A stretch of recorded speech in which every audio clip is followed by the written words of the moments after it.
how to deal with the broken promises. Welcome to Change the Conversation with the Hopefulist. My name is Wendy McClure, and it's time we had a conversation about living in a patriarchy and how that affects our lives. Together, we can make a difference and change the conversation. Hello, and welcome back to Change the Conversation with the Hopefulist. I thank you for being here. I appreciate you, and it means a lot that you come back here and listen and support Change the Conversation with the Hopefulist. Today, I wanted to start out with talking about an excerpt from Camille Rainville. And this comes from the blog that she writes called Writings of a Furious Woman. Now, this is posted in the Hopefulist group page, on the group page, if you want to read the whole thing. I am just taking a couple of parts here and there to go back to what I've been talking about the last couple of weeks, how there is no line to balance, that you're either right or you're wrong, that we're told constantly that we have to be this way or that way. We have to find that line to balance. I'm telling you, there's no line.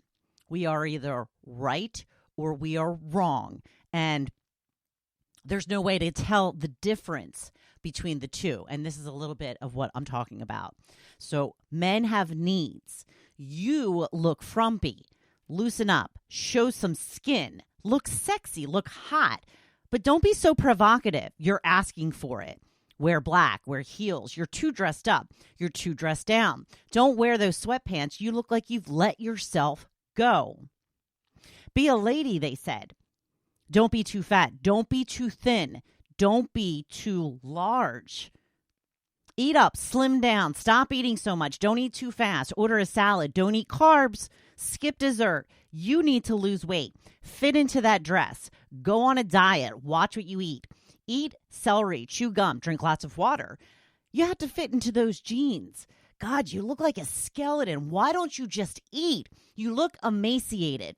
You look sick. Eat a burger. Men like women with some meat on their bones. Be small, be light, be little, be petite, be feminine, be a size 0, be a double 0, be nothing, be less than nothing. Be a lady, they said. Don't talk too loud. Don't talk too much. Don't take up space. Don't sit like that. Don't stand like that. Don't be intimidating. Why are you so miserable? Don't be a bitch. Don't be bossy. Don't be assertive. Don't overact. Don't be so emotional. Don't cry. Don't yell. Don't swear. Don't complain. Let him down easy. Boost his ego. Make him fall for you. Men want what they can't have. Don't give yourself away. Make him work for it. Men love the chase. Fold his clothes. Cook his dinner. Keep him happy. That's a woman's job. You'll make a good wife someday. Take his last name. You hyphenated your name, crazy feminist. Give him children. You don't want children? You will someday. You're going to change your mind. These are a couple of the so-called lines that we are supposed to walk and supposed to balance. These are all things that we've heard in our lifetime. These are all things that we have believed about ourselves in this lifetime. And that's why I'm here to say that you just need to do what feels right for you, because you are the only one who can determine what the life looks like that you want to live. And it's going to be different for everybody, as it's supposed to be. You're supposed to do what's right for you, what feels right to you, what looks right to you, what makes sense for you. So today I'm talking about the broken promises that we've all had to deal with as women our entire lives.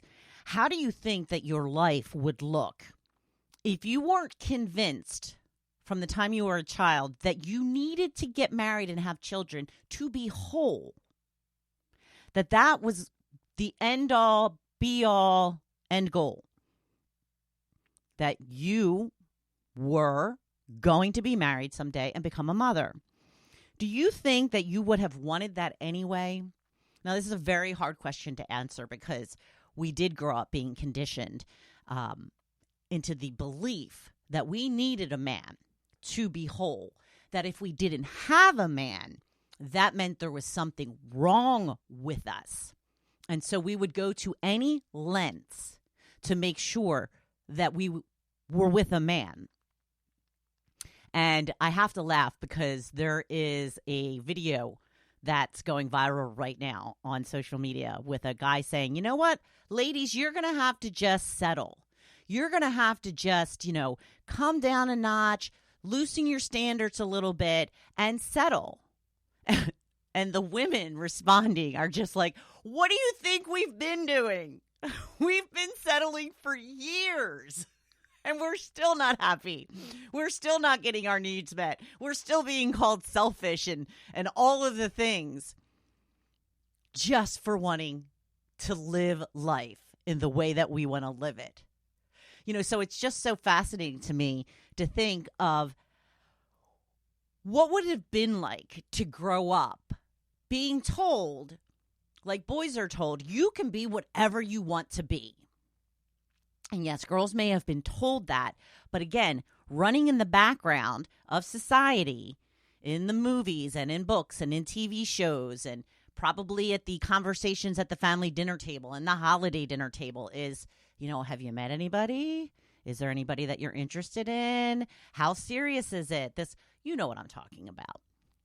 We've all been conditioned that was our main goal. And I just wonder, what could we have thought about? What kind of things could we have focused on if finding a man was not our main focus?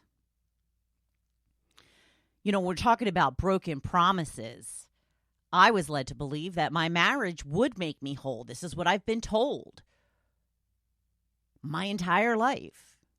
The fairy tales told it. We've been watching them since we were teeny tiny little girls, and it promised happily ever after. And since I didn't get married till I was older, I put a lot of stock into that. I had some great times before I got married, and I always had this little niggling feeling in the back of my head that times could be even better had I had a man to share it with.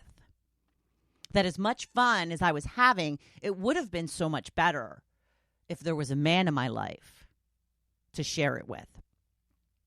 This is the way that I thought. This is how I was conditioned, how I was trained to think, to believe about my life and about myself, that I was never going to be enough until I got that husband. So when I did get married and I didn't wake up happy immediately after the wedding, and I gave it a little time, and a couple months goes by, and a couple months go by, and I'm still not feeling this completeness. I'm not feeling the wholeness that I was promised I was going to feel once I finally met that man and married him. And you know what I did? I internalized that problem. Instead of thinking, maybe my wholeness and my being complete was never about being with a man. Maybe it was about how I felt about myself. Instead of thinking like that, I immediately went to, well, there's something wrong with me. I'm broken. I picked the wrong guy. There's something wrong with me. Because when things didn't go as they were promised, and we have this idea that everybody else is living happily ever after. Now, on a logical level, we know that's not true, but when we see the day-to-day, social media, the neighbors coming and going, hearing things from friends, and so on and so forth, we think that they've got what it was we were looking for.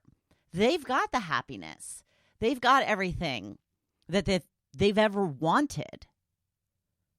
Because we've never talked about this amongst ourselves. Because we were encouraged not to. Because if there was something wrong in your marriage, it was automatically your fault. So you wanted to hide that from others.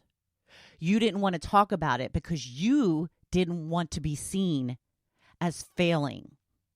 You didn't want to be seen as the bad wife who couldn't get it together, who couldn't figure it out. And this is how they've kept us from talking about it with each other. But we've wisened up to that, and we're talking. We are talking. And that's why you see so many women now who are saying, I just don't want to date anymore. It's not a threat. It's not reverse psychology. It's not any of those things. It is pure and honest. Women just want to live their lives as they see fit. And once you tie yourself to a man, the woman's role is to put his needs first, his desires first, to cater to him and his every whim. And then when something happens and there's some sort of scandal or some kind of inappropriateness on, and, what I'm thinking about is like, when men do something that embarrass themselves, you automatically embarrass the woman in your life. If a man is cheating, that's automatically a shame on her, when it has really most of the time nothing to do with her and the character of the man involved. But everybody automatically thinks, oh, that poor woman. And they say that. And then right after they say, well, she probably wasn't satisfying him. She probably let herself go. She probably didn't have sex with him as often as she should have. And again, women are the ones that take the blame for everything. Everything. So like I said, when I wasn't automatically happy, I thought that I was broken. And you know what I had to do in order to figure it out? The work. I had to do the work to figure out why I wasn't happy after I had gone through the list tirelessly. There you go. I'm not going to try and say it again. I went and, I went to school. I went to college. I got a job in my chosen field, and I was successful, and I moved on to bigger and better jobs and higher paying jobs. And I got my own place, and I lived on my own, and I did all the things that I was supposed to do. And I lost weight and all of the things. And I still wasn't happy because I didn't have that man yet. So no matter what I achieved, I thought, well, you're still not happy because you still don't have the man. So when I finally got the man and I still didn't achieve the happiness, I thought, after initially thinking it was all my fault, maybe it's not as it seems. Maybe I've been given bad information. Maybe I was promised something that doesn't exist. That marriage doesn't make a woman whole. That it doesn't complete a woman. It doesn't complete either one of them. That you still have to be the one to find your own happiness. And that a good relationship can enhance that happiness, but can never be the soul of that happiness. Somebody else is never going to make you happy. And I had to learn this the hard way. I had to figure this out on my own. And when I say on my own, I mean I read books and I read, I followed people on social media, and, I've been reading books on how to get happier for my entire life. I finally came across a book that spoke to me in the way that I needed to hear it at that moment. I joke that it was like the 85th book I read about personal development and how to find happiness. If I would have been in a different place, it might have been book number 17 instead of 85. But unfortunately for me, it took to 85. And I say better late than never. Better that I figured it out, did the work that was required. Because this is the thing that nobody wants to do. Nobody wants to do the work. And that's what it takes. You have to be willing to do the work, because if you are not willing to do the work, then you will never find the happiness that you are searching for. You will never find the satisfaction and fulfillment in life that you are searching for. The number one thing that has helped me turn from a pessimist into the hopefulist, the number one thing that helps me become a happier, more positive person is gratitude. I write a gratitude journal. I write in it almost every day. Sometimes I slack off and go a couple days without it. I always get back to it. Always get back to it. I write down 5 things a day that I am grateful for. And does this take time? Yes, it does take time. Does it take more than 10 minutes? Probably not. But when you are looking for things, and this is what I've been told from other people, I just can't imagine finding 5 things that I can be grateful for every day. I can't imagine not finding 5 things that I'm grateful for every day. You can't find 5 things that you're grateful for in your life right now? 5 things each day that are different. Because you can't keep repeating the same thing because it's going to be worthless. You can strip it down to the bare minimum. I'm grateful I have electricity. I'm grateful that I have hot water to take my shower. I'm grateful that I have a stove that I can heat my oatmeal on in the morning. I have a refrigerator to keep my soda and beer and water super cold and keep the eggs and a place to keep all of this stuff. I am grateful that I have a washer and a dryer so that I don't have to lug my stuff to the laundromat every week. I'm grateful that I have a car that can take me wherever I need to go. I'm grateful that I have a house to live in. I'm grateful that I have clothes to wear. I'm grateful that I have a whole bunch of useless makeup that I've bought through the years that I never use, but still it's just, kind of rummaging around in my drawer because I've had the money to waste on all of this stuff. Should I have? That's a completely different podcast. But my point is, we can think of so many things to be grateful for. And this is really the purpose of it, is once you start realizing that you're not grateful for the simple things that you should be grateful for, like electricity and hot water and having shelter and a bed to lay your head every night. Once you realize that those are not things to be taken for granted, you start to see your life in a different way. You start to see what you have instead of what you don't have. So when you're sitting down to write 5 things each day that you are grateful for, and, I'll rattle off a couple of things that I wrote down this morning. My husband had a little bit of an incident over the weekend. He's fine, no problem, but, he spent a little time in the hospital. He came home yesterday morning. Grateful that happened. Grateful he is home. And I don't just write that down and go on to the next one. I write that down and I feel that. I feel it. I appreciate it. I'm really glad that he's home. Really glad that he is home. Another thing that I'll write down, it can be the simplest of things. We just had the first day of spring last week. I love to hear the birds in the morning. I love to just sit on the couch or sit on the porch, hopefully soon when the weather gets warm enough, and just listen to the birds singing while drinking my cup of coffee. Doesn't that sound nice? It sounds really nice. And you know what? It is really nice. It's really nice. And I'm grateful for that time. I'm grateful for my hearing so that I can hear the birds sing. I'm grateful that I play pickleball. I'm grateful that I had a good day playing pickleball. And I had some fun and some laughs. And I think about that. And I think about my favorite parts. And I kind of just relish it. I kind of just take it in and enjoy it. I'm grateful that I got some takeout Chinese this weekend because I love Chinese food. Love, love, love it.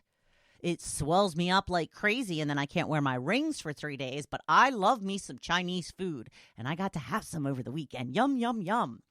These are the simplest things.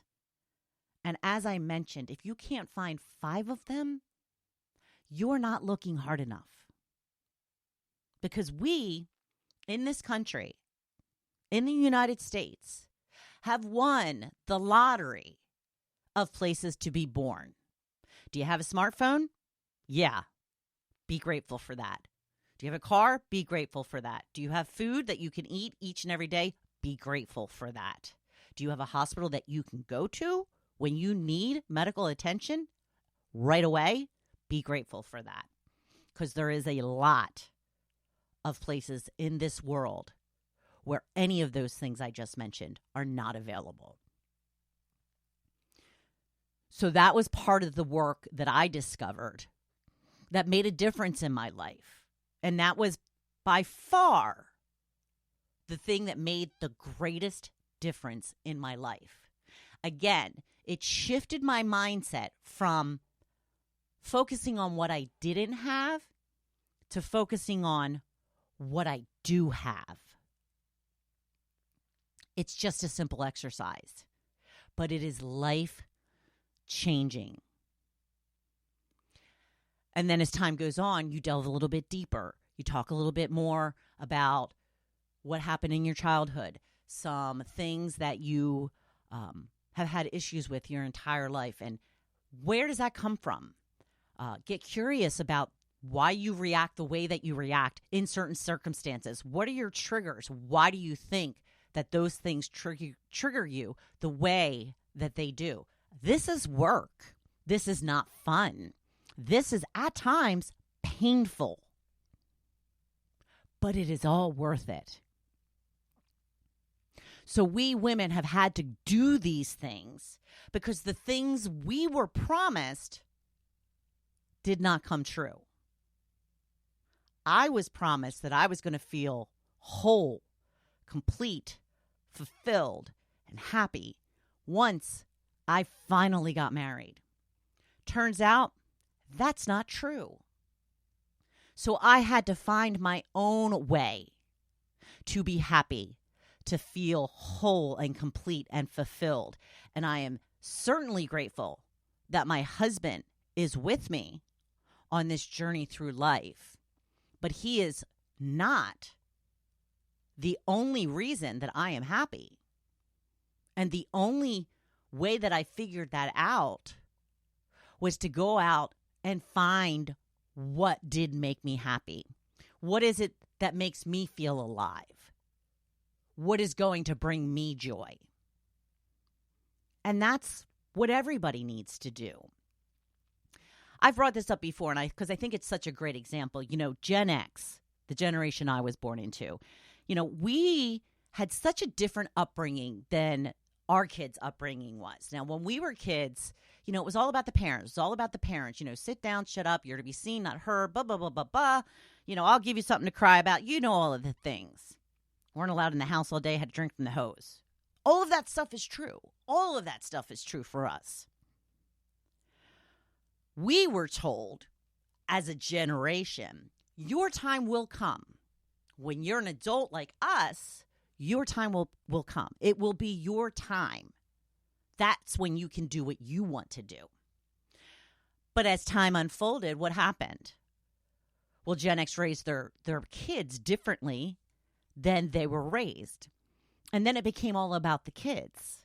It became about, you know, what they needed and where they needed to be. And, that was the start of, let's examine your feelings. How do you feel about that? We started to give them a little bit of say in what happened in their life, something that Gen X didn't have. So we knew what it was like to be completely ignored when it came to making decisions about things that affected us. So Gen X parents did a little differently for their kids.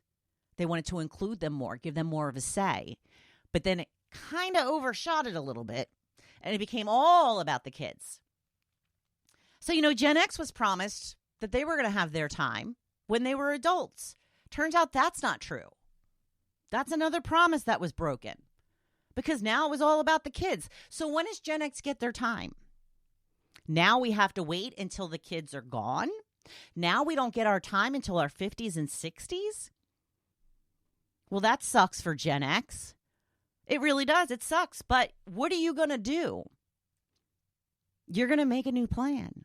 You're going to adjust. You're going to figure it out because you have to. Because if you don't, you're going to be stuck being miserable. You are the one that has to figure it out. You are the one that has to roll with the changes. You are the one that has to make a new path. Because we're all dealing with promises that were broken to us, all of us. And this is what men are going through right now. You know, men are like, I don't understand, the feminists and, we've done this and we can't do anything right anymore. And look, men have always been held to the bare minimum, honestly.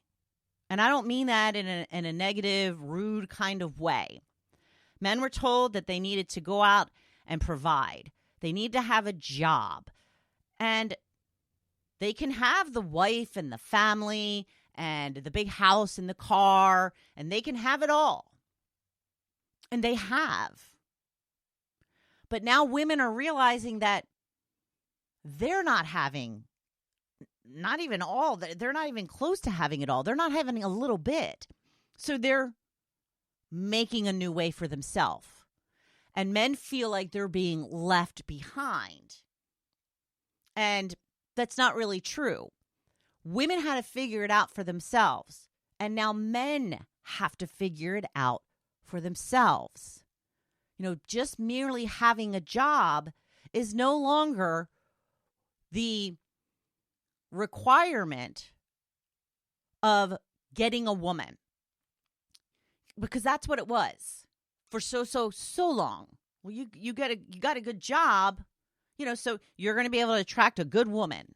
Well, women are making their own money now, and they don't necessarily need a man financially. So they're not going to put up with things that they don't like because they don't have to. It was only 50 years ago that women couldn't have their own bank accounts or credit cards or have a mortgage. It was just 50 years ago. I'm 54. When I was born, women didn't have rights. And now we know that we can do things differently. We can do them our way. And it doesn't mean that we don't have empathy for men or that we don't feel that, they got a little bit of the shaft. Just like Gen X got the shaft. Women got the shaft.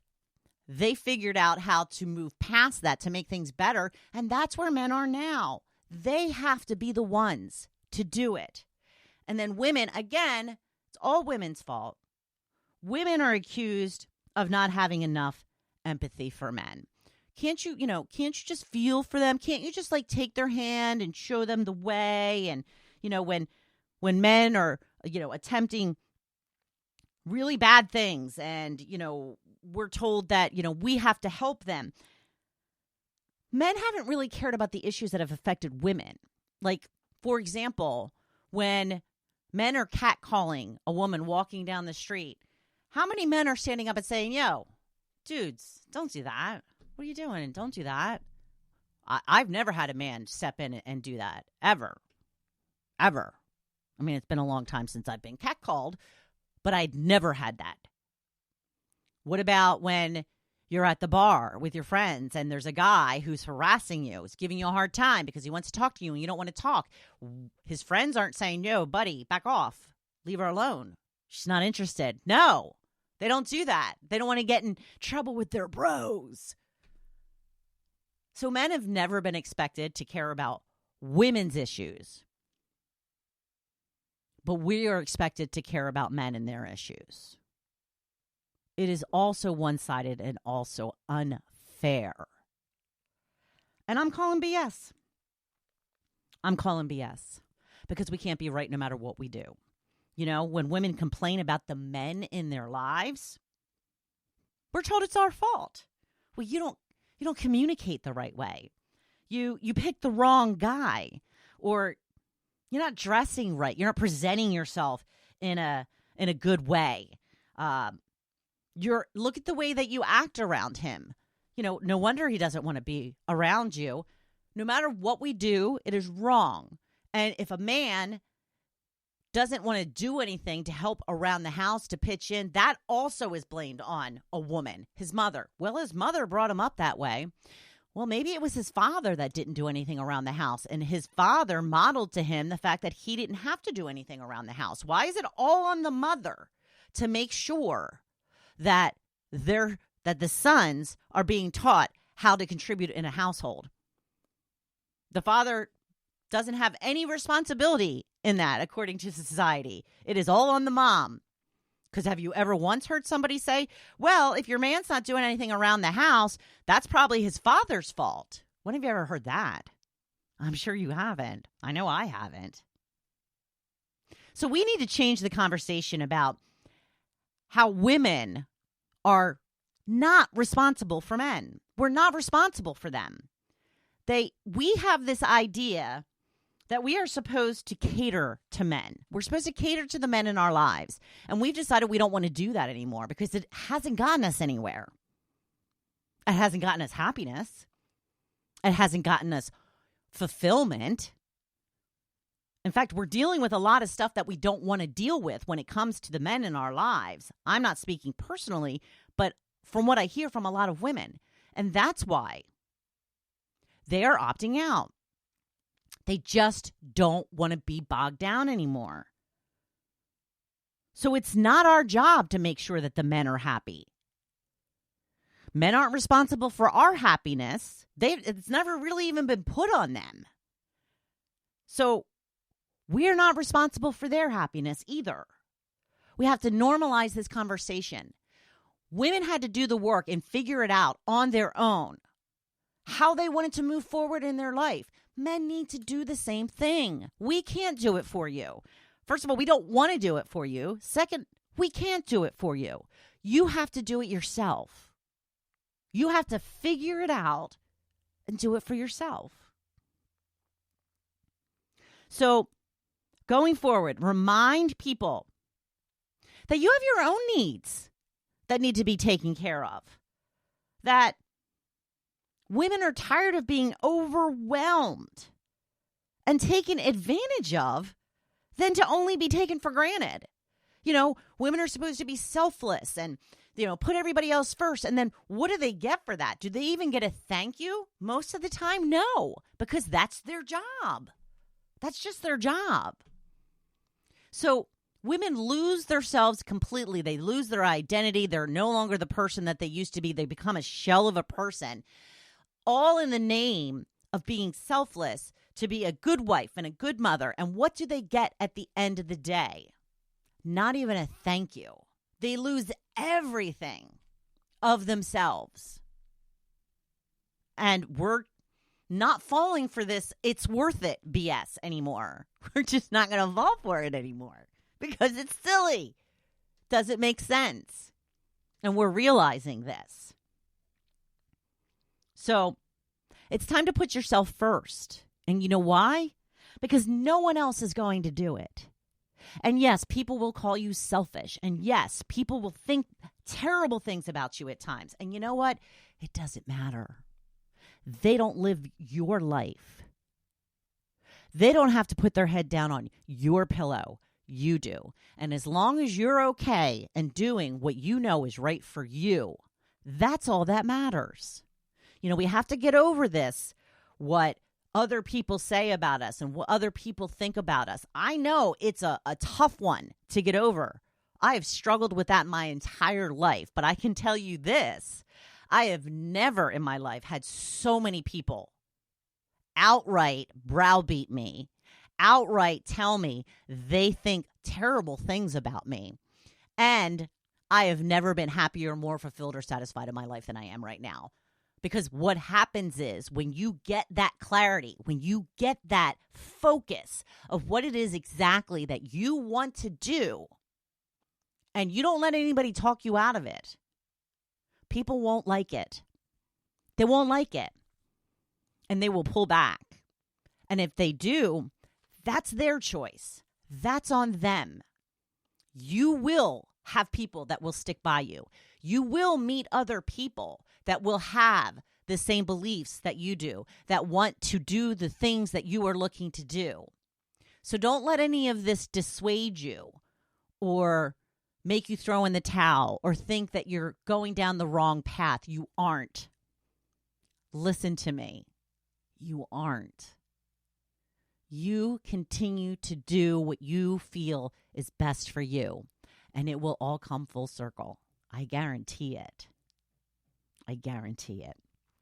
So, if you have not already, please rate this podcast in the platform that you're listening to, whether it be Apple Podcasts or Spotify or Google Podcasts or even Spreaker, which is who hosts my podcast. Just give me a review, say a few words of what you like about the podcast, a 5-star review, please. And if you haven't already, sign up for my email list. I'm sending out emails with updates every week. Go to hopefulist.com and you will see at the bottom of the page the subscribe button, and you can just sign up right away to be on the email list. So I want you all to go on out there and be badass. I'm always here cheering you on. Thank you for joining me in this conversation.